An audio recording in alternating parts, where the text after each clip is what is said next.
Hello everybody, welcome back to Stan's Garage, bringing you everything you need to know for effective business IT management.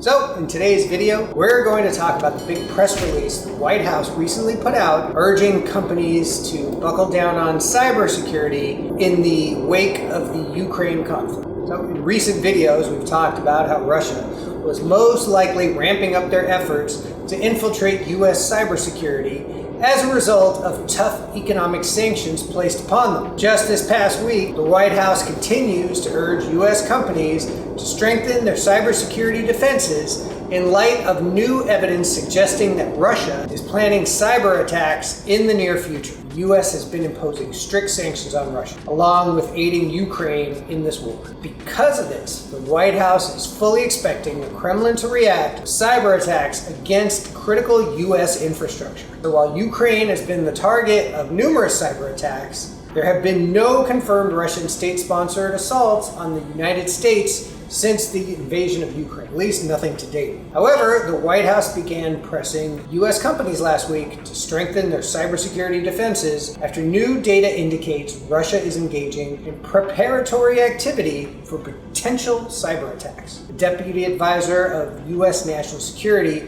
shared to the press that they have issued a number of threat warnings over the last few weeks that Russia may consider cyber warfare as sanction retaliation. This preparatory activity comprises of the typical activities seen before in cyber attacks, such as network scanning, vulnerability scanning, and exploring defenses for corporate networks. Last week, the US government held classified briefings with over 100 companies to discuss sensitive threat intelligence and information, with many presumably being private companies that also operate critical nationwide infrastructure. Critical infrastructure in the US is made up of industries that include energy, transportation, communications, healthcare, emergency services, food and agriculture, and information technology.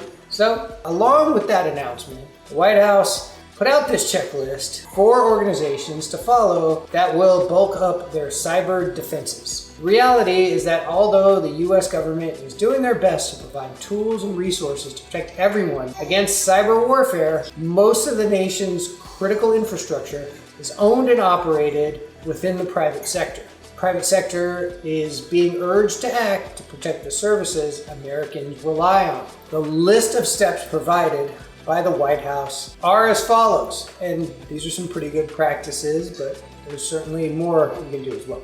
Companies should mandate the use of multi-factor authentication. Talk about it all the time. Statistics show 99+% of cyber attacks could be thwarted if 2FA was put in place. This step alone is the best way to make it difficult for hackers to infiltrate your systems. Number 2, set up up-to-date security tools on your computers and devices that continuously look for and mitigate threats, like antivirus or even better, next generation managed detection and response type antivirus. Number 3, set up some time with a cybersecurity professional to ensure that your systems are patched and protected against known vulnerabilities. Make sure you are changing passwords across the network, and make sure any previously stolen credentials are useless to bad actors. This one should be obvious, but number 4, back up your data. Make sure you have offline backups beyond internet reach. Number 5, make sure to run through exercises and emergency plans so that everyone is prepared to respond quickly in case of an attack. This will help to mitigate the damage. Number 6, encrypt your data. It will prevent it from being useful to actors if it's stolen. Number 7, educate your employees on common attack tactics. Email is the best way hackers will try to infiltrate your systems.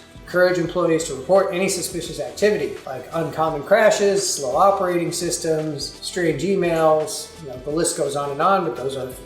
Number 8, and lastly, proactively engage with your local FBI field office or CISA regional office to build connections ahead of any cyber problems. Please encourage your IT and security leaders to visit the CISA and FBI websites, which contain technical knowledge and other relevant resources. Performing these steps will not only protect your network from cyber criminals, Russian or otherwise, it will prevent all sorts of cyber attacks from infiltrating your systems, including things like ransomware and other data extortion. It's common for threat actors to collect and sell stolen login credentials on dark web marketplaces, which are subsequently used by other threat actors to infiltrate corporate networks. Like I mentioned before, using multi-factor authentication will prevent most attacks that use stolen information. I hope you guys are starting to see a trend there. Use 2FA, use it often.